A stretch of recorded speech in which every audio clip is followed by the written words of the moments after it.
देश में जारी स्वास्थ्य हालात ने केंद्र और राज्य सरकार की परेशानी में इजाफा कर दिया है, लेकिन अब कई राज्यों में पूर्णबंदी के बीच आर्थिक गतिविधियों पर लगे प्रतिबंधों में कुछ ढील दी जाने लगी है।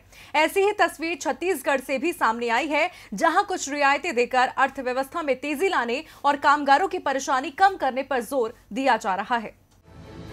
प्रधानमंत्री नरेंद्र मोदी ने जब देश में स्वास्थ्य हालात के मद्देनजर पूर्णबंदी करने का ऐलान किया, तो इस ऐलान ने सबसे ज्यादा गरीब कामगारों को परेशान कर दिया। मगर अब तालाबंदी के कारण बेरोजगार हुए लोगों की मुश्किलें छत्तीसगढ़ में धीरे धीरे कम होने लगी हैं।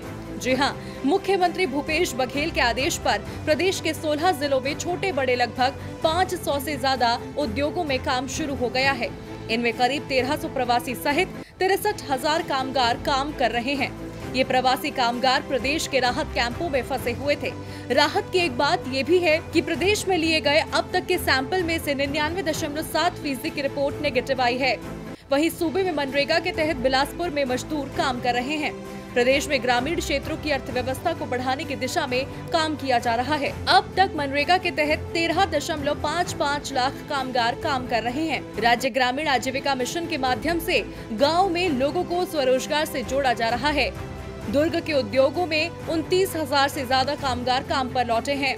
रायपुर में 13,000, जांजगीर चांपा में 7,000, रायगढ़ में 3100, बस्तर में 3,000, बलौदा बाजार में 2500 मजदूर काम कर रहे हैं। बिलासपुर, महासमुंद, सरगुजा, सूरजपुर, धमतरी, गरियाबंद, बलरामपुर, राजनांदगांव और कवर्धा में भी मजदूरों ने काम शुरू कर दिया है। हालांकि 11 जिलों में मजदूरों ने काम शुरू नहीं किया, लेकिन धीरे धीरे स्वास्थ्य हालात के मद्देनजर वहां भी जल्द आर्थिक गतिविधियों को शुरू किया जाएगा। वहीं बाजारों को लेकर नई गाइडलाइन 28 अप्रैल या उसके बाद ही आने की संभावना है। यानी कहा जा सकता है छत्तीसगढ़ पटरी पर लौट रहा है।